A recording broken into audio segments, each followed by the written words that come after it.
Hello friends, आज की class के अंदर मैं लगभग 500 से प्लस लल्लन टॉप क्वेश्चन है, इनका मैं रिवीजन करवा रही हूँ। तो इसमें करंट अफेयर्स साथ में आपकी स्टैटिक जीके दोनों का रिवीजन हो जाएगा। तो ये क्लास है, आपको कंप्लीट वॉच करनी है, वेरी इंपॉर्टेंट होने वाली है। हर एग्जाम के अंदर आपके 5 से 7 क्वेश्चन तो इस क्लास से देखने को मिल जाएंगे। तो वेरी वेरी इंपॉर्टेंट होने वाली है। तो इसमें आपकी ज्योग्राफी है, इंडिया वाली, पॉलिटी, हिस्ट्री, साइंस, सब हर सब्जेक्ट का रिवीजन हो जाएगा। तो ज़्यादा लंबी भी क्लास नहीं होगी ये, तो प्लीज़ कंप्लीट वॉच करना। चलो बिना टाइम वेस्ट की क्लास की शुरुआत करते हैं। पहला टॉपिक देखते हैं, प्रमुख ऑपरेशन। तो 2024 के अंदर जो प्रमुख ऑपरेशन हुए हैं उनको देख लेते हैं। ऑपरेशन बॉम्बे बकेट है, ये उत्तराखंड के अंदर शुरू किया गया था, आग को काबू पाने के लिए ही। ऑपरेशन मर्यादा, ये भी उत्तराखंड के अंदर ही शुरू किया गया था, नशीली पदार्थ है इनको रोकने के लिए। ऑपरेशन अनथिंकेबल, ये रूस के अंदर शुरू किया गया है। ऑपरेशन कन्विक्शन, तो ये उत्तर प्रदेश सरकार ने शुरू किया था गौ हत्या के खिलाफ। ऑपरेशन जज्बा, ये आईटीबीपी ने शुरू किया था। ऑपरेशन सजग, भारतीय तटरक्षक बल के द्वारा शुरू किया गया था। नेक्स्ट है ऑपरेशन नन्हे फरिश्ते, ये आरपीएफ जो रेलवे पुलिस है उसके द्वारा शुरू किया गया था। ऑपरेशन इंद्रावती हेती में शुरू किया गया था 6 मार्च 2024 को। ऑपरेशन मेघदूत, तो ये भारतीय सेना और भारतीय वायुसेना के द्वारा शुरू किया गया था 1984 के अंदर ही, सियाचिन फतेह के लिए। और अप्रैल 2024 के अंदर ही इसकी 40वीं वर्षगांठ मनाई गई है। नेक्स्ट है ऑपरेशन सद्भावना, ये उत्तरी सिक्किम के अंदर शुरू किया गया है। ऑपरेशन कामधेनु, जम्मू कश्मीर के अंदर ही शुरू किया गया था पशु तस्करी को रोकने के लिए। ऑपरेशन पोलो, ये 1948 के अंदर शुरू किया गया है, हैदराबाद का विलय भारत में करने के लिए। ऑपरेशन कैक्टस, मालदीव में शुरू किया गया था। ऑपरेशन सर्वशक्ति, ये भी जम्मू कश्मीर में शुरू किया गया है आतंकवाद को रोकने के लिए। ऑपरेशन कावेरी, सूडान में शुरू किया गया है। ऑपरेशन आयरन स्टवार्ड्स, ये इजराइल के द्वारा शुरू किया गया था हमास के विरुद्ध। और ऑपरेशन करुणा, म्यांमार में शुरू किया गया है। ऑपरेशन गंगा, यूक्रेन के अंदर शुरू किया गया था। और ऑपरेशन दोस्त है, ये तुर्की और सीरिया में शुरू किया गया था। ऑपरेशन देवी शक्ति, अफगानिस्तान के अंदर। ऑपरेशन अजय, ये इजराइल में शुरू किया गया था। और ऑपरेशन अमानत है, ये भारतीय रेलवे के द्वारा शुरू किया गया है। तो वेरी वेरी इंपॉर्टेंट ये जो आप ऑपरेशन है इनको थोड़ा याद रख लीजिएगा। और इस क्लास की पीडीएफ है वो मैं टेलीग्राम पे डाल दूंगी, टेलीग्राम का लिंक इस वीडियो के कमेंट सेक्शन के अंदर पिन कर दूंगी। प्लीज बहुत ज्यादा मेहनत लगी है, आपसे हम्बल रिक्वेस्ट है कि इस क्लास को थोड़ा ज्यादा लाइक एंड शेयर करना। और अभी तक चैनल को सब्सक्राइब नहीं किया तो प्लीज चैनल को सब्सक्राइब भी कर लीजिएगा। अभी नंबर की रिपोर्ट है, तो 18वीं वन रिपोर्ट 2023 जारी की गई है 21 दिसंबर 2024 को। और ये FSI देहरादून के द्वारा ही जारी की जाती है, प्रत्येक 2 वर्ष के अंदर ही जारी की जाती है। इससे पहले 2021 के अंदर जारी की गई थी। जारी करता है पर्यावरण वन जलवायु परिवर्तन मंत्रालय के द्वारा ही जारी की गई है। और इसके मंत्री कौन है, तो भूपेंद्र यादव हैं। पहली बार 1987 के अंदर जारी की गई थी और अब 18वीं रिपोर्ट है 2023 के अंदर जारी की गई है। आंकड़े किससे प्राप्त किए गए हैं, तो भारतीय दूर संवेदी उपग्रह रिसोर्स सेट और फील्ड आधारित राष्ट्रीय वन इन्वेंट्री के आंकड़े हैं वो लिए गए हैं। तो इन्हीं आंकड़ों के आधार पर रिपोर्ट जारी की गई है। नेक्स्ट देखते हैं टोटल वन आवरण। तो टोटल वन आवरण है क्षेत्रफल के अंदर है 7,15,343 किलोमीटर प्रति स्क्वायर। और प्रतिशत के अंदर है 21.76%। और वृद्धि हुई है इस बार 156 किलोमीटर स्क्वायर की। वृक्ष आवरण के अंदर क्षेत्रफल टोटल है 1,12,014 किलोमीटर वर्ग स्क्वायर। और प्रतिशत में है 3.41%। वृद्धि कितनी हुई है, तो 1289 किलोमीटर की वृद्धि हुई है। तो 1289 किलोमीटर वर्ग की वृद्धि हुई है। अब टोटल क्या है, वन आवरण और वृक्ष आवरण का टोटल क्षेत्रफल है 8,27,357 वर्ग किलोमीटर स्क्वायर है। और प्रतिशत है ये 25.17%। तो 25.17% ये प्रतिशत में है। वृद्धि हुई है 1445 वर्ग किलोमीटर की वृद्धि हुई है। तो वृद्धि कितनी हुई है, तो 1445 किलोमीटर की।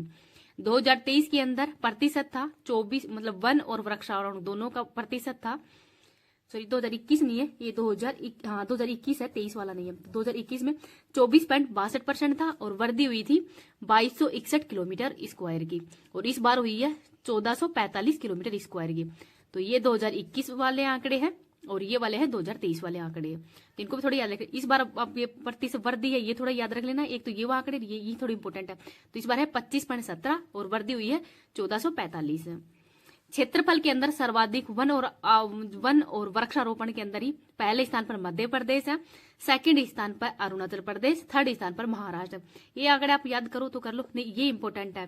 पहले स्थान पर मध्य प्रदेश, सेकंड पर अरुणाचल प्रदेश, थर्ड पे है महाराष्ट्र। सर्वाधिक वृद्धि, तो सर्वाधिक वृद्धि हुई है वन और वृक्षारोपण के अंदर ही। छत्तीसगढ़ के अंदर वृद्धि हुई है 684 किलोमीटर की, सेकंड है उत्तर प्रदेश में 559 किलोमीटर की, और थर्ड है उड़ीसा, तो उड़ीसा में 559 किलोमीटर, इन दोनों के अंदर 559 किलोमीटर स्क्वायर की वृद्धि हुई है।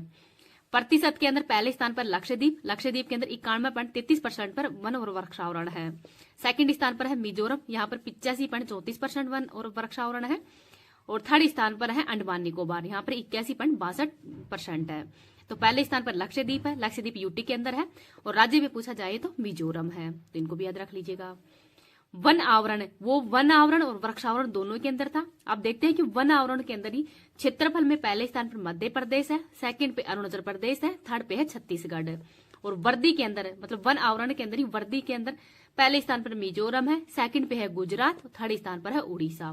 तो इनको भी थोड़ा याद रख लीजिएगा। इस क्लास की पीडीएफ तो मैं टेलीग्राम पे डाल दूंगी। अगर आपको ये वीडियो पसंद आए तो प्लीज आप इसको ज्यादा ज्यादा लाइक एंड शेयर कर देना। अभी तक चैनल को सब्सक्राइब नहीं किया तो प्लीज चैनल को सब्सक्राइब कर लीजिएगा। इतनी कम टाइम के अंदर मतलब 5-7 मिनट के अंदर ही आपकी पूरी जो भी रिपोर्ट जारी की गई है इसका रिविजन हो जाएगा। इससे मतलब कम तो आप क्या चाहते हो, तो प्लीज आप थोड़ा सा सब्सक्राइब कर दीजिए चैनल को, जिससे कि मैं भी थोड़ा सा यहाँ कि मेरा भी थोड़ा चैनल ग्रो हो रहा है, और थोड़ा सा लाइक शेयर करो जिससे कि थोड़ा व्यू भी बढ़े। इंपॉर्टेंट फैक्ट देख लेते हैं। 19 राज्य और यूटी है उनमें 33% से अधिक वन आवरण है, और 8 राज्य और यूटी है उनमें 75% से अधिक वन आवरण है। तो 75% से अधिक वन आवरण 8 राज्य या यूटी के अंदर ही है। तो इनमें कौन कौन से राज्य यूटी शामिल है, तो मिजोरम है, लक्षद्वीप, अंडमान निकोबार, और नागालैंड, मेघालय, त्रिपुरा, मणिपुर और अरुणाचल प्रदेश। तो इनमें 75% से अधिक वन आवरण है, मतलब 75% से, और 19 के अंदर है, 19 राज्य और यूटी दोनों ही शामिल है, इनके अंदर 33% से अधिक वन आवरण है। नेक्स्ट देखते हैं, मैंग्रोव या कच्छ वनस्पति है, इसका वन आवरण है 4992 वर्ग किलोमीटर। तो मैंग्रोव वनस्पति का मतलब इस बार कितना वन आवरण हुआ है, तो 4992 वर्ग किलोमीटर। तो ये थोड़ा आंकड़े हैं, इसको इम्पोर्टेंट है, ये याद रख लीजिएगा।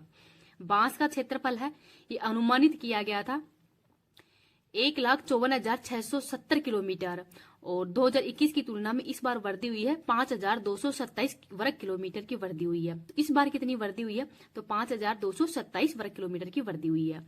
इसको भी थोड़ा याद रख लीजिएगा, ये भी इम्पोर्टेंट आंकड़ा है। कुल कार्बन स्टॉक, तो कुल कार्बन स्टॉक है 7,285.5 मिलियन टन का।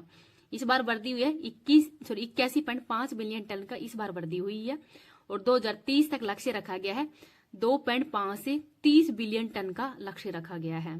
तो 2030 तक का लक्ष्य क्या है कुल कार्बन स्टॉक का, तो 2.5 मतलब 2.5 से 30 बिलियन टन का ये लक्ष्य रखा गया है। इसको भी थोड़ा याद रख लीजिएगा।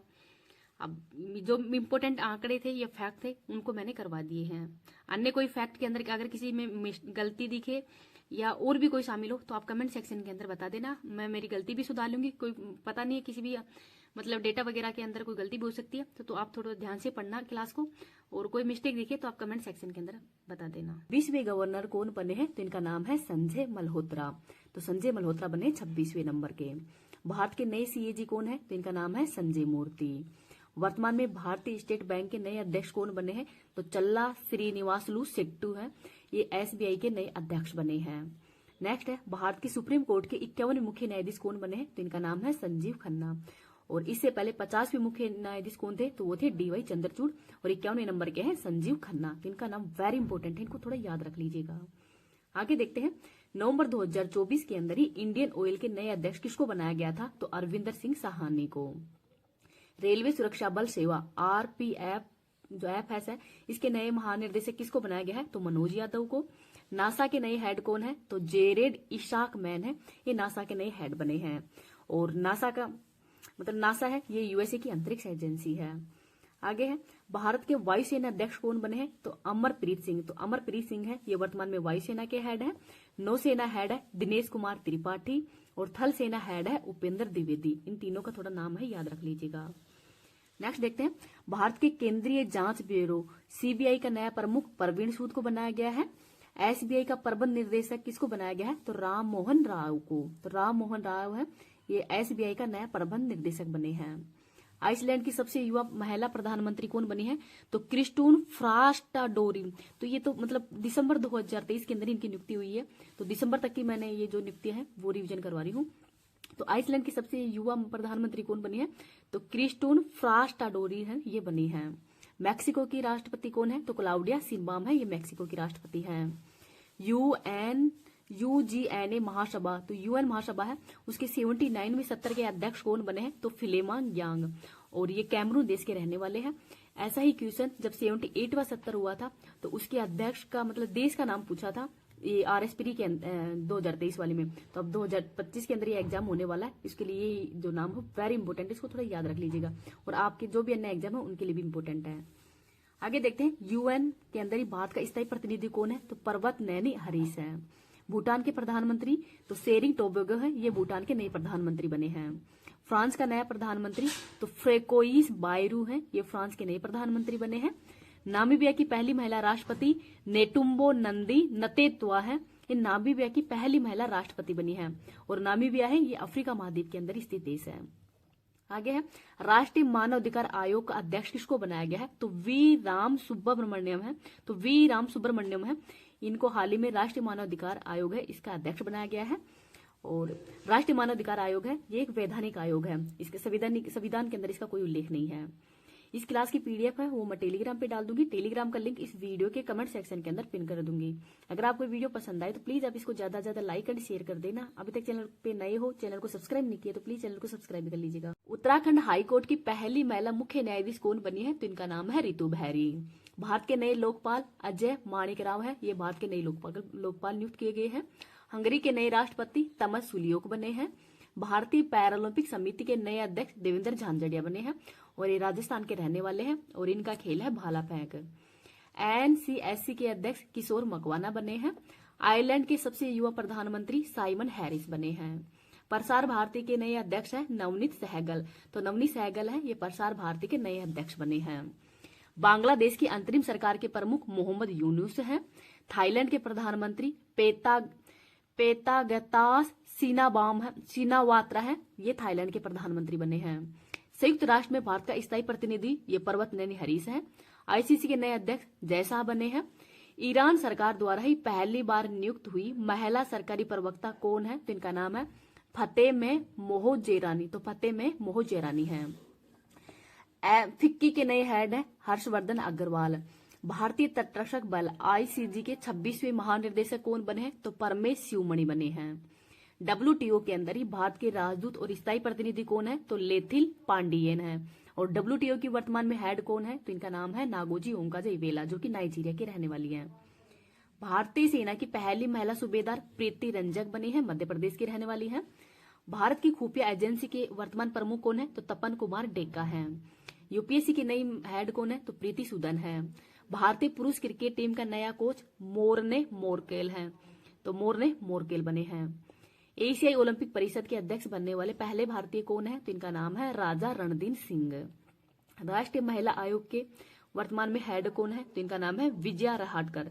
तो विजया रहाटकर है ये राष्ट्रीय महिला आयोग की वर्तमान में हेड बने हैं, तो इनका नाम भी याद रख लीजिएगा। रेखा शर्मा की जगह बनी है ये। मालदीव के नए राष्ट्रपति मोहम्मद मुइजू हैं। बीआरओ के नए प्रमुख है रघु श्रीनिवासन। थाईलैंड के प्रधानमंत्री क्रिस्टोफर लक्सन है। अमेरिकी प्रतिनिधि सभा का स्पीकर माइक जॉनसन है। भारत के मुख्य सूचना आयुक्त हीरालाल सामरिया है। ब्रिटेन के नए गृह मंत्री जेम्स किवरेले बने हैं। और ब्रिटेन के वर्तमान प्रधानमंत्री कौन बने हैं ये आपको बताना है, क्योंकि प्रधानमंत्री भी यहाँ के चेंज हो गए हैं। नेक्स्ट है अर्जेंटीना के राष्ट्रपति जेविनिर माइकल बने हैं। मिस्र के राष्ट्रपति हैं अब्देल फत्ताह अल सीसी। केंद्रीय औद्योगिक सुरक्षा बल का महानिर्देशक आईपीएस नीना सिंह है। 16वें वित्त आयोग के नए अध्यक्ष अरविंद पनगड़िया है। आईपीएस रश्मि शुक्ला ये महाराष्ट्र की पहली महिला डीजीपी है। नेक्स्ट है बिम्स्टेक के महासचिव है इंद्रमणि पांडे। तो इंद्रमणि पांडे है बिम्स्टेक के नए महासचिव बने हैं। नए चुनाव आयुक्त ज्ञानेंद्र और सुखविंदर बने थे। भारतीय दूरसंचार नियामक प्राधिकरण के अध्यक्ष अनिल लाहौटी है। अंतर्राष्ट्रीय न्यायालय के नए अध्यक्ष नवाब सलाम बने हैं। और हरियाणा के नए मुख्यमंत्री है नायब सिंह। तो नायब सिंह सैनी है, ये हरियाणा के नए मुख्यमंत्री बने हैं। मतलब ये दोबारा से अपॉइंटमेंट हुए, पहले भी थे और वर्तमान में अब चुनाव है उसमें भी ये जीत गए थे। तो हरियाणा के वर्तमान में सीएम है नायब सिंह सैनी, तो इनका नाम भी याद रख लीजिएगा। भारतीय शिक्षा सोसाइटी के श्री चंद्रशेखरन सरस्वती पुरस्कार से किसे सम्मानित किया गया है? तो एस जयशंकर को। तो एस जयशंकर है, ये वर्तमान में भारत के विदेश मंत्री हैं और इनको इस सम्मान से सम्मानित किया है। आगे है, प्रधानमंत्री मोदी जी को सर्वोच्च सम्मान द ऑर्डर ऑफ मुबारक अल कबीर से किसे सम्मानित किया है? तो कुवैत देश है, इसका सर्वोच्च सम्मान है द ऑर्डर ऑफ मुबारक अल कबीर और इसे मोदी जी को सम्मानित किया है। तो मोदी जी इस सम्मान को पाने मतलब इनको 20वां सम्मान मिला है, ये सर्वोच्च किसी भी देश का, तो 20वां सम्मान मिला है इनको कुवैत का। और कुवैत हाल ही के अंदर मोदी जी गए हैं, तो मतलब ये अभी दिया हुआ पुरस्कार है। तो अभी मतलब जो दिसंबर माह के जो भी करंट अवार्ड्स है वो भी इसके अंदर शामिल है। आगे देखते हैं, साहित्य अकादमी पुरस्कार वेरी इंपॉर्टेंट है। तो अंग्रेजी के अंदर दिया गया है ईस्ट्रीन कोर को और इनका उपन्यास का नाम है स्प्रिट्स नाइट। हिंदी के लिए गगन गिल को दिया गया है मैं जब तक आई बहार, तो इनका उपन्यास का नाम है मैं जब तक आई बहार। संस्कृत के लिए दीपक कुमार शर्मा को दिया गया है भास्कर चरित्रम के लिए। राजस्थानी के लिए मुकुटमणि राव, जो मुकुटमणि राज है, इनको दिया गया है गांव और अम्मा। तो गांव और अम्मा है, ये इनका उपन्यास का नाम है, तो इनको भी याद रख लीजिएगा।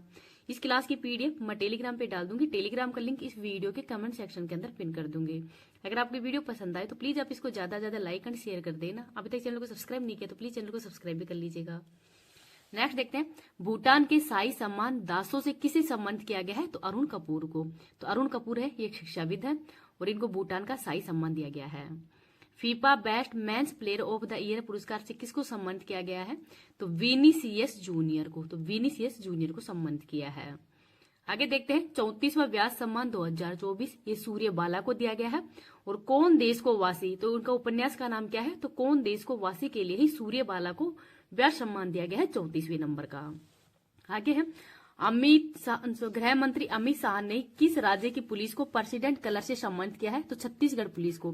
तो छत्तीसगढ़ पुलिस को ये मतलब पुरस्कार देने का उद्देश्य क्या? क्योंकि वहां की पुलिस ने कहा कि वहां नक्सलवाद है, उनको ये समाप्त कर देंगे। आगे है, Aston guardians global nursing award 2024 से किसको सम्मानित किया है? तो ये मारिया विक्टोरिया को दिया गया है। तो मारिया विक्टोरिया को यह अवार्ड हो दिया गया है। संयुक्त राष्ट्र वैश्विक उत्कृष्टता पुरस्कार किसको दिया गया है? तो डॉक्टर बंसल गोयल है, इनको ये पुरस्कार दिया गया है। तो डॉक्टर बंसल गोयल है, इनका नाम भी याद रख लीजिएगा।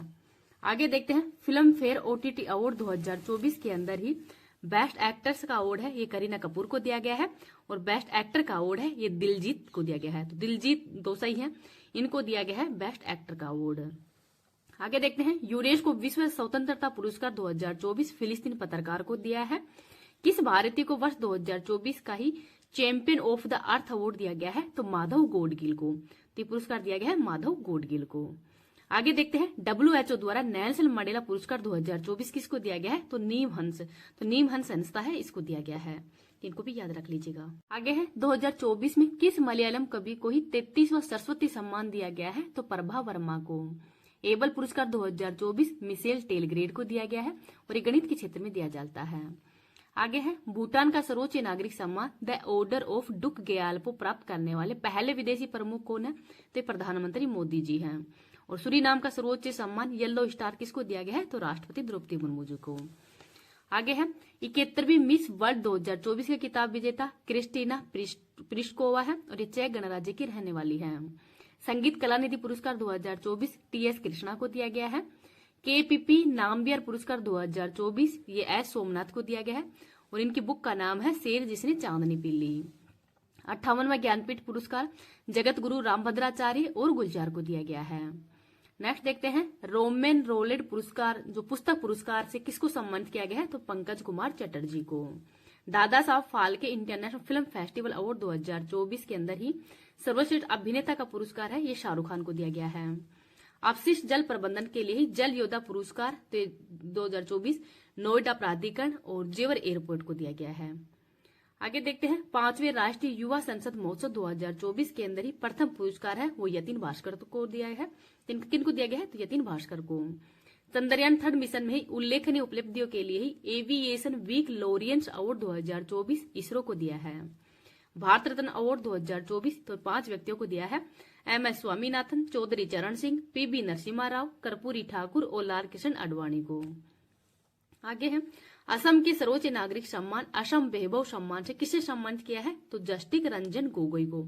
तो सुप्रीम कोर्ट के मतलब पूर्व मुख्य न्यायाधीश है, इनको सम्मान दिया है। नेक्स्ट देखते हैं 75वें गणतंत्र दिवस परेड में ही किस मंत्रालय की झांकी को सर्वश्रेष्ठ झांकी का पुरस्कार मिला है? तो संस्कृति मंत्रालय को। और राज्य का अवार्ड है ये उड़ीसा को दिया गया है। 69वें फिल्म फेयर पुरस्कार 2024 के अंदर ही सर्वश्रेष्ठ अभिनेता का पुरस्कार है वो रणवीर कपूर को दिया गया है एनिमल फिल्म के लिए। नेक्स्ट है MS स्वामीनाथन पुरस्कार 2023 BR कंबोज को दिया गया है। 2024 के अंदर ही पद्म विभूषण पुरस्कार तो ये 5 व्यक्तियों को दिया गया है। पद्मा सुब्रमण्यम, वैजंती माला, चिरंजीवी, वेंकैया नायडू और बिंदेश्वर पाठक को। तो इन 5 व्यक्तियों को ही 2024 में पद्म विभूषण से सम्मानित किया है। नेक्स्ट देखते हैं 66वें ग्रैमी अवार्ड 2024 के अंदर ही बेस्ट ग्लोबल म्यूजिक एल्बम का अवार्ड किसने जीता है? तो शंकर महादेवन ने। और इनका बैंड का नाम क्या है? तो शक्ति बैंड के लिए ही इनको अवार्ड दिया गया है। सुभाष चंद्र बोस आपदा प्रबंधन पुरस्कार 2024 तो ये 60 एयरलिफ्ट को दिया है। 96वें अकादमी पुरस्कार के अंदर ही ऑस्कर में श्रेष्ठ अभिनेता का पुरस्कार किसने जीता है? तो किलियन मर्फी ने। और फिल्म का नाम है ओपनहाइमर। लाइफ इरिक्शन कुमार प्राइज 2023 इसरो को दिया है। हिंदी भाषा के लिए साहित्य अकादमी पुरस्कार 2023 संजीव को दिया गया है मुझे पहचानों के लिए। बुकर पुरस्कार 2023 ये पॉल रिच को दिया गया है और ये आयरलैंड के रहने वाले हैं। नेक्स्ट है अर्थशास्त्र का नोबेल पुरस्कार 2000 पुरस्कार भी देख लेते हैं इस बार के 2024 वाले। तो चिकित्सा के क्षेत्र में नोबेल पुरस्कार है वो विक्टर एम्ब्रोस और गेरी रूप कून है, इनको दिया गया है। दोनों USA के रहने वाले, वो पिछली बार वाले थे 2023 वाले थे, 2024 वाले हैं। भौतिकी के अंदर जॉन H होपफील्ड और जेफरी E ईटन को दिया गया है। रसायन विज्ञान का डेविड बेकर, जॉन जफर और हमीस हसबिस है, इनको रसायन विज्ञान का पुरस्कार दिया है। साहित्य का दिया है हांगकांग को। तो हांगकांग है ये दक्षिण कोरिया के रहने वाले और इनको साहित्य का नोबेल पुरस्कार दिया है। शांति का नोबेल पुरस्कार है ये नियोन हिंडको। तो निहोन हिंडको समूह है जापान का, तो इसको इस बार का शांति का नोबेल पुरस्कार दिया है। अर्थशास्त्र का नोबेल पुरस्कार है ये डारोन हेसमोगलू, साइमन जॉनसन और जेम्स रोबिन्स। तो 3 व्यक्तियों को इस बार का जो अर्थशास्त्र का नोबेल पुरस्कार है ये दिया गया है। वियतनाम के तटरक्षक कर्मियों ने ही संयुक्त समुद्री अभ्यास होप टैग का आयोजन कहाँ पे किया है? तो कोच्चि केरल के अंदर हुआ है। तो कोच्चि केरल के अंदर ही इस युद्ध अभ्यास का आयोजन किया गया है और ये भारत वियतनाम के मध्य हुआ है। नेक्स्ट देखते हैं भारतीय नौसेना ने किसके साथ में संयुक्त सैन्य अभ्यास सिलिनेक्स 2024 प्रारंभ किया है? तो श्रीलंका के साथ में। और श्रीलंका और भारत के मध्य अनेक युद्ध अभ्यास का आयोजन भी किया जाता है, वो उसका नाम आपको कमेंट सेक्शन के अंदर बताना है। और होस्ट कहाँ पे हुआ है? तो विशाखापट्टनम आंध्र प्रदेश के अंदर इसका आयोजन किया गया है। नेक्स्ट देखते हैं त्रिपक्षीय वायु युद्ध अभ्यास डेजर्ट नाइट का आयोजन किसने किया है? तो भारत, फ्रांस और UAE 3 देशों के मध्य ही युद्ध अभ्यास का आयोजन किया गया है। नेक्स्ट है संयुक्त सैन्य अभ्यास हरिमो शक्ति का संबंध किससे है? तो भारत और मलेशिया से है। और इसका होस्ट तो बैटोंग केप मलेशिया, ये इसका होस्ट है। आगे देखते हैं भारतीय सेना ने ही पहला संयुक्त टेबल टॉप अभ्यास सिनबैक्स किसके साथ में प्रारंभ किया है? तो भारत और कंबोडिया के मध्य। और होस्ट तो पुणे महाराष्ट्र इसका आयोजन किया गया है। और जो टेबल टॉप अभ्यास है ये जो सिनबैक्स अभ्यास है ये भारत और कंबोडिया के मध्य इसका आयोजन किया गया है, तो इनको याद रख लीजिएगा। डेजर्ट साइक्लोन 2024 अभ्यास का आयोजन भारत और UAE के मध्य किया गया है। साइक्लोन अभ्यास का आयोजन भारत और मिस्र के मध्य किया जाता है। और होपेक्स अभ्यास है इसका आयोजन भी भारत और मिस्र के मध्य ही किया जाता है। अभ्यास मिलन 2024 ये बहुराष्ट्रीय अभ्यास है और विशाखापट्टनम के अंदर इसका आयोजन किया गया है।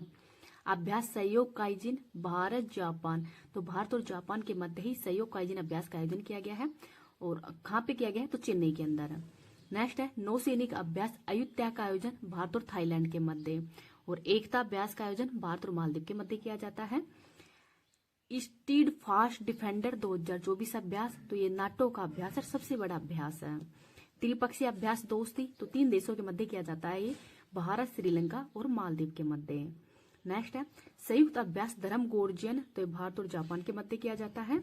समुद्री अभ्यास समुद्र लक्ष्मण का आयोजन है, भारत और मलेशिया के मध्य किया जाता है।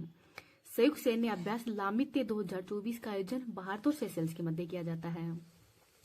टाइगर ट्रम्प वैकोप इंडिया टाइगर ट्रम्प कोफ इंडिया, युद्ध अभ्यास, वज्र प्रहार और तर्कस अभ्यास, तो इन सभी अभ्यासों का आयोजन है वो भारत और यूएसए के मध्य किया जाता है। संयुक्त सैन्य अभ्यास डस्ट लीग का आयोजन भारत और उज्बेकिस्तान के मध्य।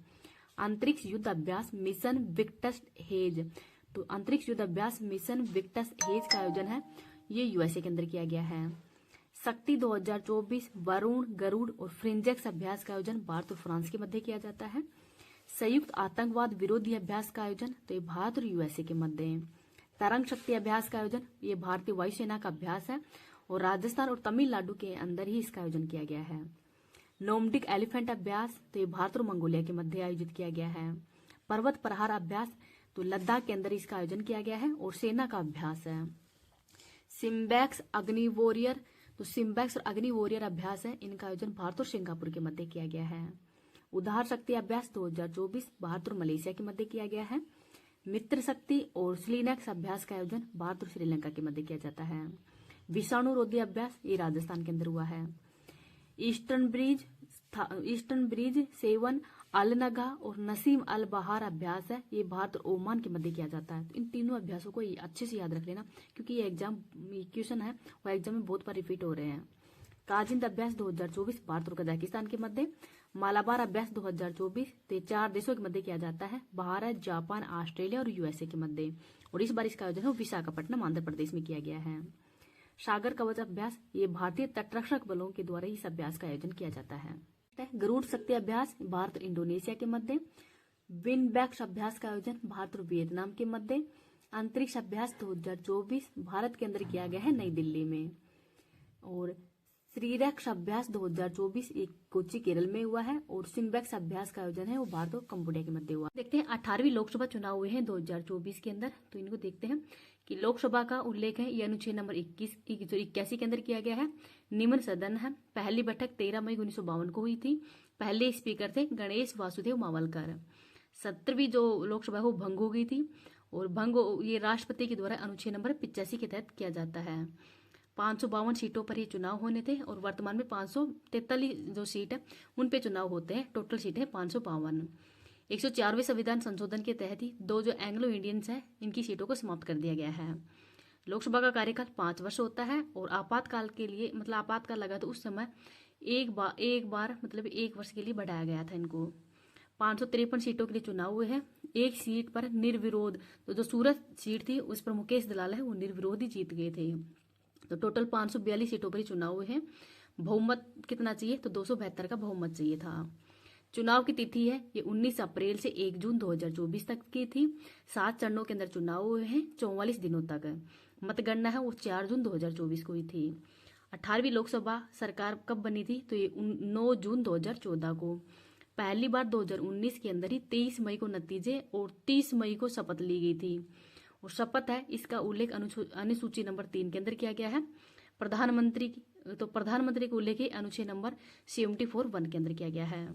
कुल मतदाता तो 96.8 करोड़ थे जिसमें पुरुष मतदाता थे 49.7 करोड़ और महिला थी 47.1 करोड़ और पिछली बार थी 7.2 करोड़। जो पिछली बार से 7.2 करोड़ नए मतदाता वो इस बार जुड़े हैं।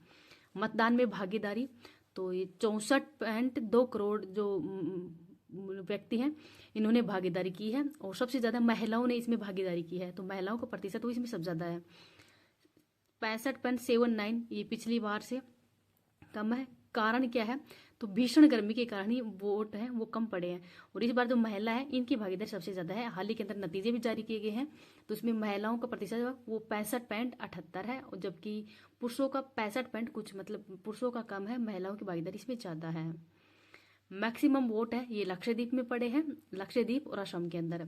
और मिनिमम वोट है ये बिहार के अंदर पड़े हैं। बिहार उत्तर प्रदेश में मिनिमम वोट पड़े थे। और सबसे ज्यादा तो महिलाएं हैं ये कहाँ पे जीती थी तो असम के अंदर ही धुबरी के अंदर। और सबसे कम जो महिलाओं का वोट प्रतिशत है वो था जम्मू कश्मीर में।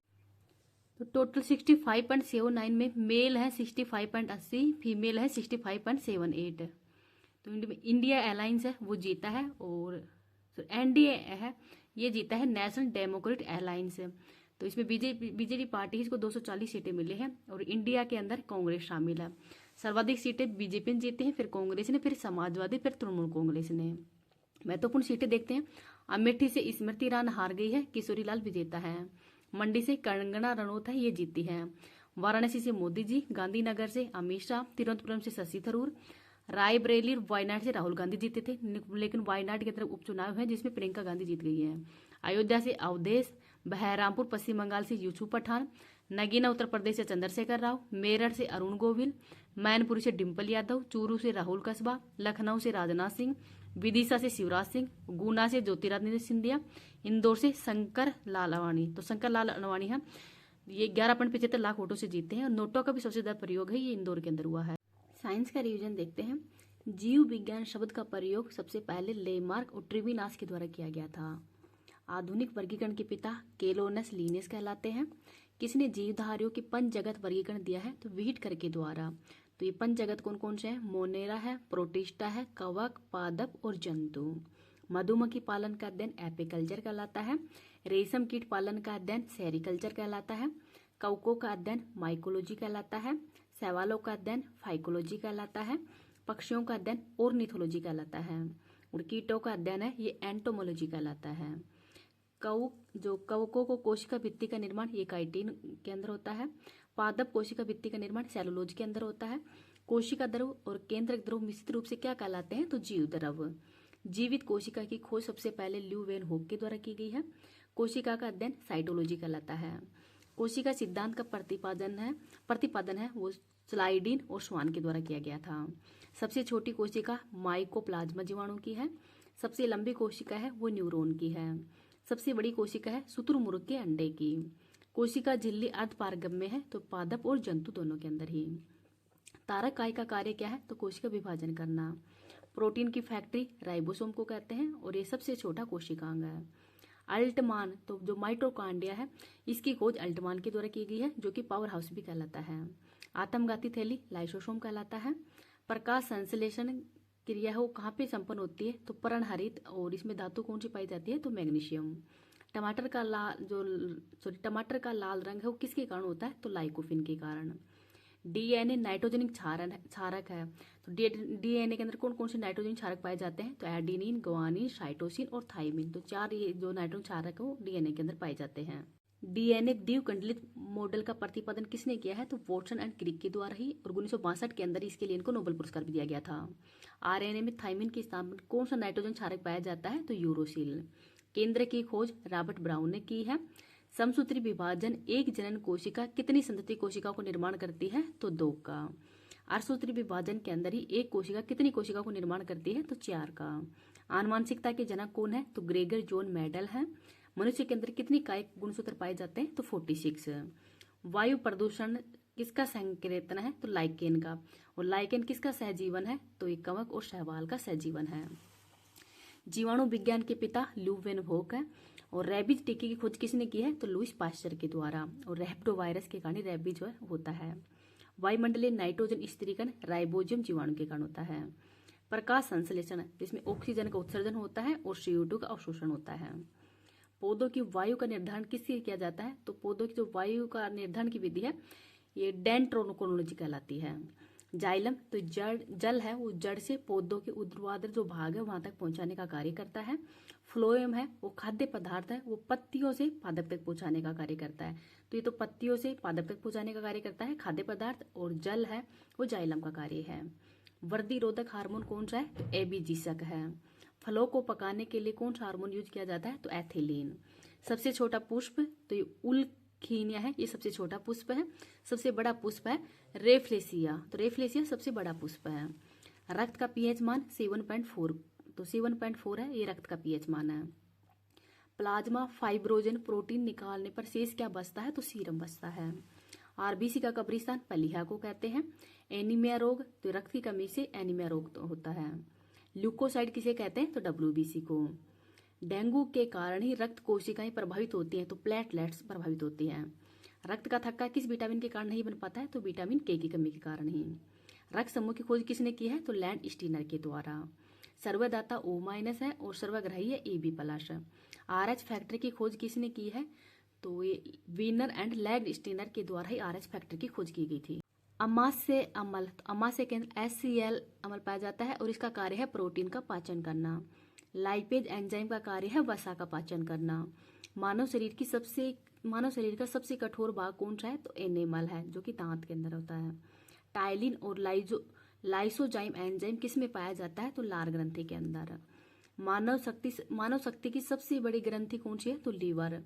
रक्त के थक्का जमने में उपयोगी प्रोटीन कौन सा है? तो हिपेरिन है। भोजन के अंदर ही जहर देकर मारे गए व्यक्ति की मृत्यु के कारणों की जांच हम किस अंग से लगा सकते हैं? तो उसकी लीवर से। पूर्ण पाचक रस तो ये अग्नाशय ग्रंथि के अंदर होता है। प्रोटीन, वसा और कार्बोहाइड्रेट का पाचन करती है। इंसुलिन की कमी से कौन सा रोग होता है? तो मधुमेह रोग होता है। रक्त परिसंचरण तंत्र की खोज किसने की है? तो विलियम हार्वे के द्वारा। शिरा के अंदर कैसा रक्त होता है? तो अशुद्ध रक्त होता है। और धमनी के अंदर शुद्ध रक्त होता है। हृदय कितनी बार धड़कता है? तो हृदय है वो 70 बार। रक्त दाब मापने का यंत्र स्पिग्नोमेनोमीटर कहलाता है। किडनी की कार्यात्मक इकाई नेफ्रॉन है। मूत्र का रंग हल्का पीला किस वर्ण के कारण होता है? तो यूरोक्रोम वर्ण के कारण ही होता है। ईईजी का प्रयोग मस्तिष्क की जांच के लिए किया जाता है। शरीर के संतुलन बनाने के लिए मस्तिष्क का कौन सा भाग प्रयोग किया जाता है? तो सेरिबेलम।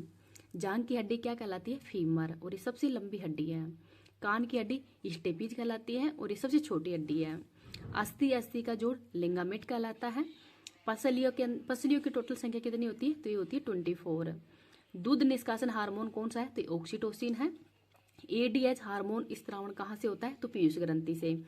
Anti diuretic hormone. वर्दी हार्मोन किस ग्रंथि को कहते हैं? तो पीयूष ग्रंथि को। जड़ मानवता तथा गहंगा रोग किस हार्मोन की कमी के कारण होता है? तो थायरोक्सिन हार्मोन की कमी के कारण ही होता है। रुधिर के अंदर कैल्शियम की मात्रा को नियंत्रित करने के लिए पैराथायराइड ग्रंथि के अंदर कौन सा हार्मोन निष्कासित होता है? तो कैल्सिटोसिन हार्मोन है, ये निष्कासित होता है। आपातकालीन हार्मोन या फाइट और फ्लाइट हार्मोन कौन सा कहलाता है? कमेंट सेक्शन के अंदर बताना है। एस्ट्रोजन प्रोजेस्टेरोन हार्मोन मादा के अंदर, और टेस्टोस्टेरोन हार्मोन है पुरुष के अंदर। ऑक्सीजन का परिवहन हीमोग्लोबिन के कारण होता है। CO2 का 70% परिवहन किस रूप में होता है? तो बाइकार्बोनेट के रूप में ही। पाइरूबिन अम्ल का निर्माण किस प्रकार के अंदर होता है? तो ऑक्सी शोषण के रूप में ही। मनुष्य और पादपों के अंदर शोषण के दौरान कौन सी गैस का शोषण होता है? तो O2 का। ऊर्जा की मुद्रा ATP, और ये किस में पाई जाती है? तो माइटोकांड्रिया के अंदर ही। ग्लूकोज और फ्रुक्टोज के मिलने से कौन सी शर्करा बनती है? तो सुक्रोज। और ग्लूकोज प्लस में ग्लूकोज से माल्टोज बनती है। प्रोटीन शब्द का प्रयोग वर्जिलिया के द्वारा किया गया था। Table sugar sucrose, brain sugar galactose, और फ्रूट शुगर फ्रैक्टोज कहलाती है। क्वासिओकर और मार्मस रोग ये प्रोटीन की कमी से होते हैं। रतौंधी रोग विटामिन A की कमी से होता है। विटामिन B12 धातु तो कोबाल्ट धातु पाई जाती है, और इसका वैज्ञानिक नाम है साइनोकोबाल्बिन। विटामिन C का वैज्ञानिक नाम क्या है? एस्कोर्बिक अम्ल। विटामिन D की कमी से कौन सा रोग होता है? तो रिकेट्स रोग होता है, और इसका वैज्ञानिक नाम है कैल्सीफेरोल। विटामिन E, तो इसका वैज्ञानिक नाम क्या है? टेकोफेरोल, और ये बांझपन होता है इसकी कमी से। विटामिन K का वैज्ञानिक नाम है फिलोक्यूनिन, और इसकी कमी से रक्त का थक्का नहीं जम पाता। प्रोटोजोआ जनित रोग कौन कौन से हैं? तो पायरिया है, कालाजार, मलेरिया, पेचिस, निद्रा रोग, ये सब प्रोटोजोआ जनित रोग है। जीवाणु जनित रोग है, प्लेग है, डिप्थीरिया, टीबी, काली खांसी, टिटेनस, टाइफाइड, न्यूमोनिया, हेजा, तो ये जीवाणु जनित रोग है। 21वें गुणसूत्र के ट्राइसोमी से कौन सा रोग होता है? डाउन सिंड्रोम होता है। 13वें गुणसूत्र के ट्राइसोमी के पटाउ सिंड्रोम होता है। और हीमोफीलिया ये एक शाही रोग है, और इसका वाहक है वो महिला होती है। तो क्वेश्चन में जो विश्व की वर्ल्ड ज्योग्राफी है उनको देखते हैं। तो मरुस्थल देख लेते हैं, ये इसमें देखते हैं। चोटियां पहले, माउंट किलिमंजारो अफ्रीका महाद्वीप के अंदर है, तंजानिया में। विंसन मासिप अंटार्कटिका की सबसे ऊंची चोटी है। माउंट एवरेस्ट विश्व की सबसे ऊंची चोटी है, और ये नेपाल के अंदर है। माउंट कोसियोस्को ऑस्ट्रेलिया की। माउंट एल्ब्रुस यूरोप की सबसे ऊंची चोटी है, काकेशस पर्वत की। माउंट मैकिले और माउंट डेनाली ये उत्तरी अमेरिका की सबसे ऊंची चोटी है। माउंट एकांगुआ दक्षिण अमेरिका की सबसे ऊंची चोटी है, एंडीज पर्वतमाला की। कंचनजंगा सिक्किम के अंदर है। और केटिव गोडविन ऑस्टिन ये भारत की सबसे ऊंची चोटी है। तो भारत की सबसे ऊंची चोटी है वो केटिव गोडविन ऑस्टिन। घास के मैदान देख लेते हैं। पंपाद घास के मैदान अर्जेंटीना में। वेल्स दक्षिण अमेरिका के अंदर। पुस्ताज घास के मैदान हंगरी में। लानोज वेनेजुएला में, और डाउन्स ऑस्ट्रेलिया के अंदर। मरुस्थल देखते हैं। सहारा का मरुस्थल अफ्रीका महाद्वीप में पाया जाता है। थार का मरुस्थल भारत में। गिब्सन और ग्रेट विक्टोरिया मरुस्थल ऑस्ट्रेलिया में। अल नैफुद मरुस्थल सऊदी अरब में। और रब अल खाली मरुस्थल ये विश्व का सबसे बड़ा रेतीला मरुस्थल है। कालाहारी मरुस्थल अफ्रीका में। तकला मकान चाइना में। गोबी मरुस्थल मंगोलिया के अंदर पाया जाता है और ठंडा मरुस्थल है। अराकामा ये चिली के अंदर है और विश्व का सबसे शुष्क मरुस्थल है। डस्ट एलूट ईरान के अंदर है। पैटागोनिया मरुस्थल अर्जेंटीना के अंदर है और ठंडा मरुस्थल है। और कराकोरम ये ईरान के अंदर है। विश्व की प्रमुख ज्वालामुखी देखते हैं। कोटोपैक्सी ज्वालामुखी इक्वाडोर में, सीनाबुक, मैराबी और क्राकातोआ ज्वालामुखी है इंडोनेशिया में। इस्तांबुली ज्वालामुखी भूमध्य सागर का एक प्रकाशीय स्तंभ भी कहलाता है। फ्यूजियामा जापान में, माउंट पोपा म्यांमार में, मोनोलोआ यूएसए के अंदर और देमबंद ईरान में, माउंट ताल फिलीपींस में, विसुवेस और एटना इटली में, बेरन द्वीप ये भारत का एकमात्र सक्रिय ज्वालामुखी है। पठार देखते हैं। तिब्बत का पठार है मध्य एशिया के अंदर है। मंगोलिया तो ये चाइना और मंगोलिया के अंदर ही। ग्रेट बिसन पठार यूएसए में। अनातोलिया का पठार है ये तुर्की के अंदर और कोलोरेडो पठार यूएसए के अंदर है। विश्व के अंतर्राज्यीय रेखाएं देखते हैं। 49 डिग्री रेखा है ये यूएसए और कनाडा के मध्य और 380 डिग्री रेखा 38 डिग्री रेखा है ये उत्तरी कोरिया को दक्षिणी कोरिया से अलग करती है। हिंडनबर्ग रेखा जर्मनी और पोलैंड के मध्य। डूरंड रेखा है वो भारत और अफगानिस्तान के मध्य है। मैकमोहन रेखा भारत और चाइना के मध्य। रेडक्लिफ रेखा है ये भारत और पाकिस्तान के मध्य है। विश्व की प्रमुख जनजातियां देखते हैं। फिग्मी जनजाति ये कांगो बेसिन के अंदर पाई जाती है। बुशमैन एक कालाहारी मरुस्थल में। मसाई कांगो तंजानिया के अंदर और एस्किमो टुंड्रा प्रदेश के अंदर पाई जाती है। और काकेसस ये काला सागर के अंदर पाई जाती है। से संबंधित लल्लन टॉप क्वेश्चन देखते हैं। भारत परिषद एक्ट 1909 का है। मार्लो मिंटो एक्ट भी कहलाता है। सांप्रदायिक निर्वाचन प्रणाली इसी समय शुरू हुई थी। सत्येंद्र प्रसाद सिन्हा वायसरॉय कार्यप्रणाली परिषद के अंदर इसमें नियुक्त हुए थे। भारत शासन अधिनियम 1919 मोन्टेगू चैम्सफोर्ड सुधार। प्रांतों के अंदर द्वैध शासन प्रणाली इसी समय शुरू की गई थी। महिलाओं को मत देने का अधिकार भी दिया गया था और लोक सेवा आयोग का गठन भी किया गया था। स्वतंत्र भारत के विधि आयोग के प्रथम अध्यक्ष कौन थे? तो मैकाले थे। और MC सीतलवाड़ है इसके पहले भारतीय अध्यक्ष थे और वर्तमान में थे ऋतुराज अवस्थी। कैबिनेट मिशन ये मार्च 1946 के अंदर आया था। पैथिक लॉरेंस इसके अध्यक्ष थे। अलेक्जेंडर और किप्स ये 3 सदस्य भारत में आए थे। संविधान सभा की पहली बैठक है ये 9 दिसंबर 1946 को हुई थी। अस्थायी अध्यक्ष थे सच्चिदानंद सिन्हा। उद्देश्य प्रस्ताव 13 दिसंबर 1946 को पेश किया गया था पंडित जवाहरलाल नेहरू के द्वारा और पारित हुआ था ये 22 जनवरी 1947 को। राष्ट्रीय ध्वज को 22 जुलाई 1947 को अपनाया गया था और राष्ट्रीय गान को 24 जनवरी 1950 को। प्रारूप समिति का गठन है ये 29 अगस्त 1947 को किया गया था। इसमें 1+ में 6 सदस्य थे। अध्यक्ष है डॉक्टर अम्बेडकर और सदस्य हैं N. गोपाल स्वामी अयंगर, अल्लादी कृष्ण स्वामी अयंगर, KM मुंशी, सैयद मोहम्मद सादुल्ला, N. माधव राव है ये BL मित्र की जगह बने थे क्योंकि इनके स्वास्थ्य के कारण ही। और TT कृष्णाचारी है ये DP खैतान की मृत्यु के कारण 1948 के अंदर TT कृष्णाचारी है वो इसके सदस्य बने थे। नीति निर्देशक तत्व है आयरलैंड से लिए गए हैं। समवर्ती सूची ऑस्ट्रेलिया से। संविधान संशोधन दक्षिण अफ्रीका से। मौलिक कर्तव्य ये रूस से ग्रहण किए गए हैं। 42वें संविधान संशोधन के तहत जोड़े गए हैं भाग नंबर 4A के अंदर और अनुच्छेद है 51A। अनुसूचियां तो अनुसूची पहले 8 थी वर्तमान में 12 है। पहली अनुसूची संघराज्य क्षेत्र से संबंधित है। दूसरी है संवैधानिक पदों पर आसीन अधिकारियों की परिलब्धियां यानी उनकी जो भी उनके वेतन वगैरह हैं वो।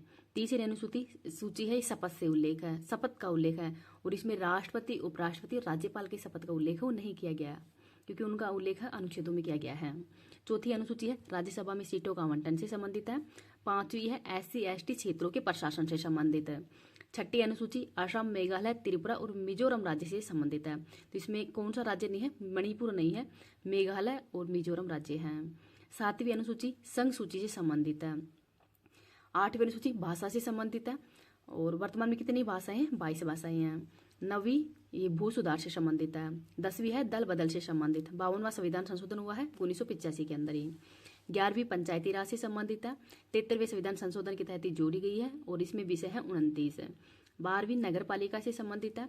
74वां संविधान संशोधन के तहत जोड़ा गया है और इसमें विषय है 18। आगे है केशवानंद भारती केस है ये 24 अप्रैल 1973 को हुआ था और प्रस्तावना को संविधान का भाग भी कहा गया था। इसी के अंदर 13 जजों की बेंच वो इसमें बैठी थी। 42वां संविधान संशोधन 1976 के तहत ही प्रस्तावना में 3 नए शब्द जोड़े गए थे, पंथ निरपेक्षता, समाजवाद और अखंडता को। स्वतंत्र भारत के पहले मंत्रिमंडल के अंदर महिला कौन थी मंत्री? तो राजकुमारी अमृता कौर थी स्वास्थ्य मंत्री। क्रिप्स मिशन 1942 के अंदर ही आया था और महात्मा गांधी के द्वारा इसको पोस्ट डेटेड चेक भी कहा है। संविधान सभा में शामिल एकमात्र मुस्लिम महिला, तो इनका नाम है बेगम एजाज रसूल। भारतीय नागरिकों को अनुच्छेद, तो भारतीय नागरिकों को अनुच्छेद 15, 16, 19, 29 और 30 ये केवल भारतीय नागरिकों को प्राप्त है, विदेशियों को नहीं प्राप्त है। लोकसभा के अंदर न्यूनतम आयु 25 वर्ष, राज्यसभा में 30 वर्ष, राष्ट्रपति और उपराष्ट्रपति की न्यूनतम आयु है ये 35 वर्ष होती है। मतदान की वायु है वो 21 वर्ष से मतलब घटाकर 18 वर्ष कब की गई है, तो 61वां संविधान संशोधन हुआ था राजीव गांधी के समय। निःशुल्क विधिक सहायता से संबंधित अनुच्छेद है 39A। संयुक्त बैठक, इसका उल्लेख अनुच्छेद नंबर 108 में किया गया है और संयुक्त बैठक की अध्यक्षता है वो लोकसभा के अध्यक्ष करते हैं। धन विधेयक व संविधान संशोधन संयुक्त बैठक के अंदर नहीं आते हैं, ये अनुच्छेद नंबर 368 के तहत आते हैं। उपराष्ट्रपति राज्यसभा का पदेन सभापति होगा, तो इसका उल्लेख अनुच्छेद नंबर 64 के अंदर किया गया है। और वर्तमान में उपराष्ट्रपति कौन है, तो जगदीप धनखड़ है। भारत के वर्तमान में महान्यायवादी कौन है, तो आर वेंकटरमणी। और राष्ट्रपति के प्रसाद पर्यंत अपने पद पर बने रहते हैं। महाधिवक्ता का उल्लेख अनुच्छेद नंबर 165 में किया गया है। सुप्रीम कोर्ट का विलेख न्यायालय होगा, इसका उल्लेख अनुच्छेद नंबर 129 में किया गया है। राष्ट्रीय अनुसूचित जनजाति आयोग, इसका उल्लेख किया गया है अनुच्छेद नंबर 338A में। संघ राज्य भाषा का उल्लेख अनुच्छेद नंबर 343 में किया गया है। संपत्ति का अधिकार, तो संपत्ति का अधिकार है इसको 44वें संविधान संशोधन के तहत ही मौलिक अधिकारों से हटाकर इसको विधिक अधिकार के अंदर डाल दिया गया था। तो विधिक अधिकार के अंतर्गत ये अनुच्छेद नंबर 301 के अंदर शामिल किए गए हैं। राष्ट्रपति पर महाभियोग का उल्लेख अनुच्छेद नंबर 61 के अंदर किया गया है। और इसमें बहुमत का मतलब कुल 2/3 सदस्यों का बहुमत चाहिए। इस्तीफा, तो उपराष्ट्रपति को इस्तीफा दे सकते हैं और सूचना पहले लोकसभा अध्यक्ष को देंगे। भारत के प्रथम नियंत्रक महालेखा परीक्षक कौन है, तो नरहरि राव थे। और जो नियंत्रक महालेखा परीक्षक का उल्लेख है यह अनुच्छेद नंबर 148 से 151 तक किया गया है। और वर्तमान के अंदर कौन है भारत के सीएजी, तो वर्तमान गिरीश चंद्र मुर्मू नहीं है, संजय मल्होत्रा है, ये वर्तमान में भारत के सीएजी बने हैं। सुप्रीम कोर्ट के अंदर सर्वाधिक लंबा कार्यकाल किस सीजेआई का रहा था, तो ये रहा था वाई.बी. चंद्रचूड़ का। और वर्तमान में 51वें मुख्य न्यायाधीश कौन है, तो इनका नाम है संजीव खन्ना। समान नागरिक संहिता अनुच्छेद नंबर 44 है। वर्तमान में भारत के अंदर हाईकोर्ट 25 है और 25वां है अमरावती। हाईकोर्ट के मुख्य न्यायाधीश को शपथ राज्यपाल दिलाता है और इनका कार्यकाल 62 वर्ष होता है। सुप्रीम कोर्ट के मुख्य न्यायाधीश को शपथ राष्ट्रपति दिलाता है और इनका कार्यकाल 65 वर्ष तक होता है। राज्य पुनर्गठन आयोग के अध्यक्ष कौन थे, तो फजल अली की अध्यक्षता में बना था। 7वां संविधान संशोधन हुआ है 1956 के अंदर। नीति आयोग, अंतर्राज्य परिषद, राष्ट्रीय विकास परिषद, इन सबके अध्यक्ष हैं वो प्रधानमंत्री होते हैं। यूपीएससी सीएजी मुख्य निर्वाचन आयुक्त का कार्यकाल है वो 6 वर्ष या 65 वर्ष होता है। विधान परिषद तो 6 राज्यों के अंदर ही है, तेलंगाना, उत्तर प्रदेश, मध्य प्रदेश, बिहार, महाराष्ट्र, कर्नाटक और आंध्र प्रदेश के अंदर ही। भारतीय राष्ट्रीय दल तो वर्तमान में 6 ही है और नवीनतम कौन सा है, तो आम आदमी पार्टी इसका नवीनतम है। और 3 को हटा दिया गया था, तृणमूल कांग्रेस, सीपीआई और एनसीपी को। संथानन समिति की सिफारिश पर केंद्रीय सतर्कता आयोग है, इसकी स्थापना की गई थी।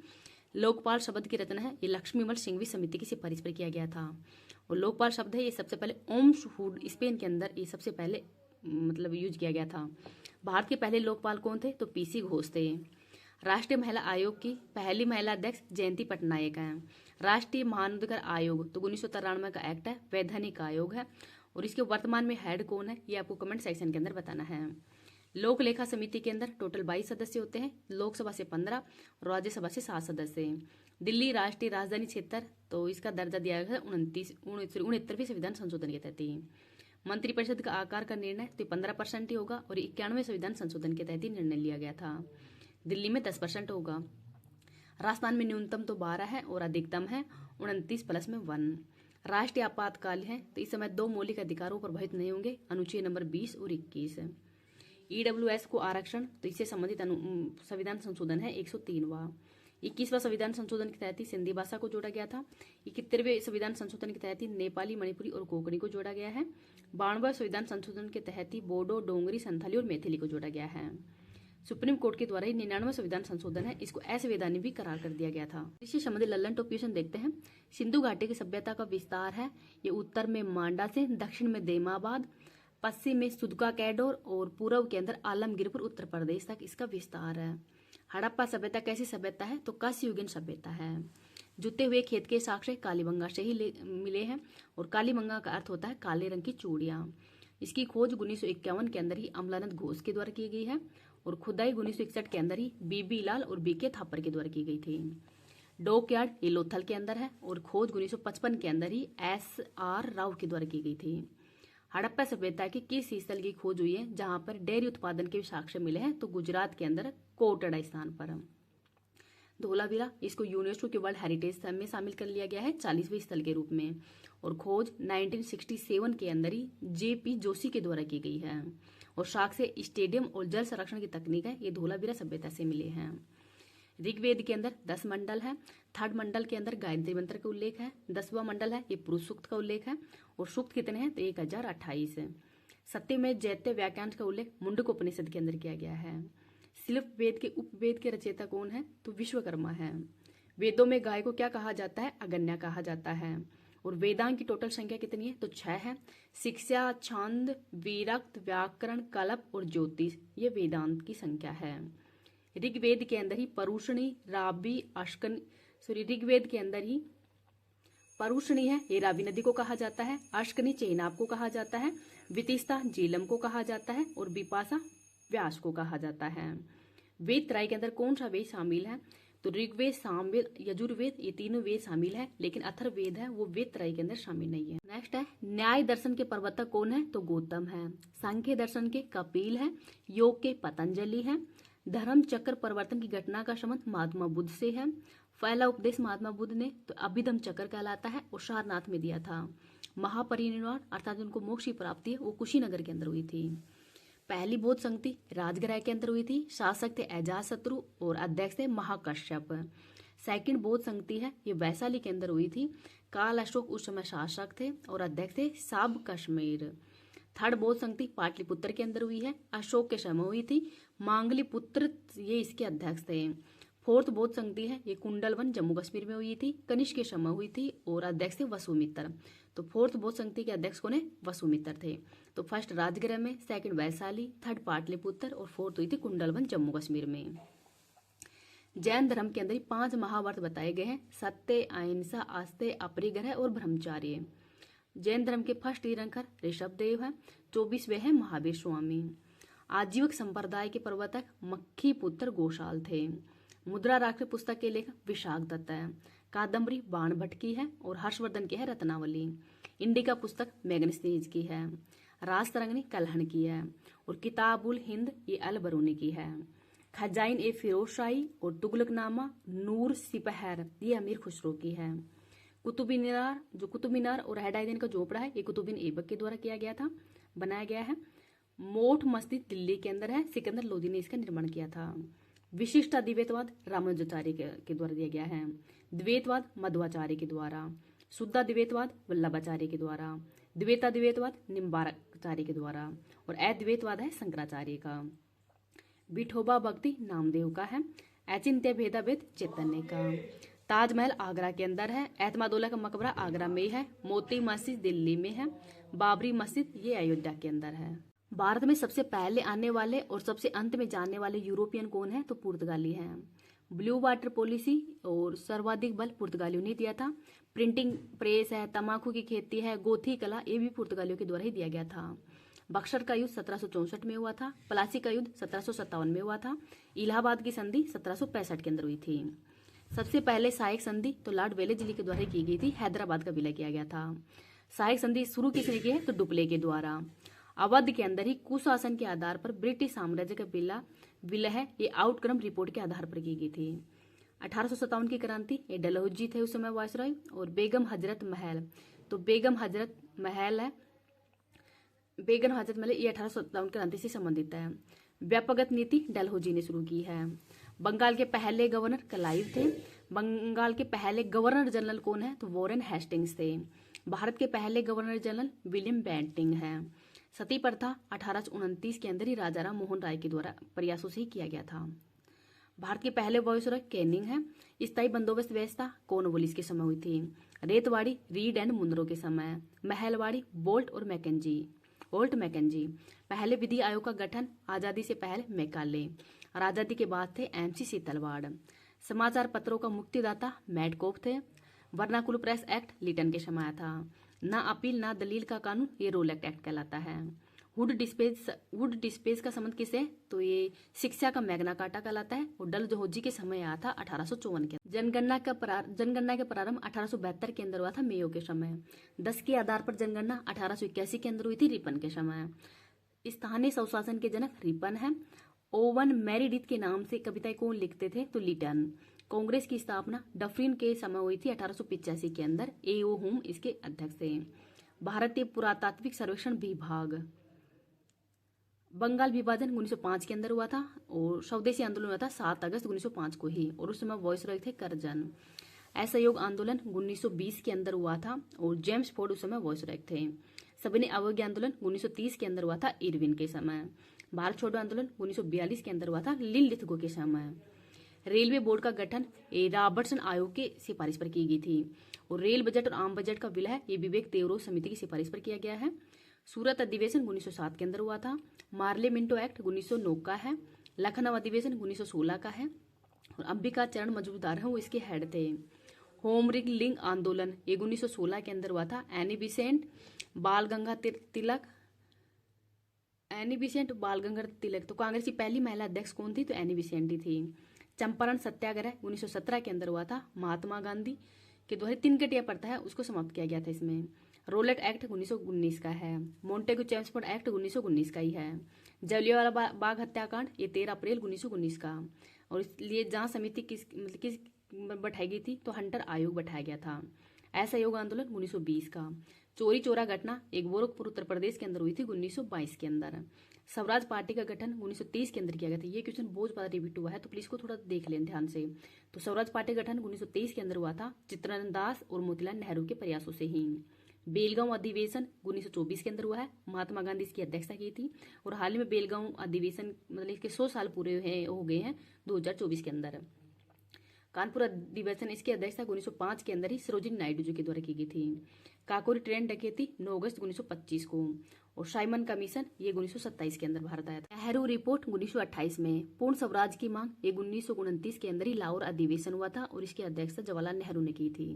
दांडी यात्रा 1930 के अंदर ही 12 मार्च 1930 से 6 अप्रैल 1931 तक चली थी, साबरमती आश्रम से दांडी तक। सविनय अवज्ञा आंदोलन 1930 के अंदर। गांधी इरविन समझौता हुआ था 5 मार्च 1931 को। कराची अधिवेशन 1931 को हुआ था, वल्लभ भाई पटेल ने इसकी अध्यक्षता की थी। पूना पैक्ट 1932 के अंदर हुआ था, गांधी जी और अंबेडकर जी के मध्य। अगस्त प्रस्ताव 1940 के अंदर। भारत छोड़ो आंदोलन 9 अगस्त 1942 को हुआ था। क्रिप्स मिशन 1942 के अंदर ही भारत आया था और महात्मा गांधी ने इसको पोस्ट डेटेड चेक भी कहा है। कैबिनेट मिशन 1946 के अंदर आया था। अलेक्जेंडर क्रिप्स और पैथिक लॉरेंस। संविधान सभा की पहली बैठक 9 दिसंबर 1946 को हुआ था और सचिदानंद सिन्हा है वो इसके अस्थायी अध्यक्ष बने थे। स्थायी अध्यक्ष कौन बने थे? तो ये बने थे राजेंद्र प्रसाद। प्रस्तावना किसके द्वारा संविधान सभा में पेश किया गई थी? कब पेश की गई? तो 13 दिसंबर 1946 को ही जवाहरलाल नेहरू के द्वारा पेश की गई थी। और संविधान सभा बनकर कब तैयार हुई? तो 26 नवंबर 1949 को। भारत में संविधान कब लागू हुआ था? तो 26 जनवरी 1950 को। तो इसको भी याद रख लेना।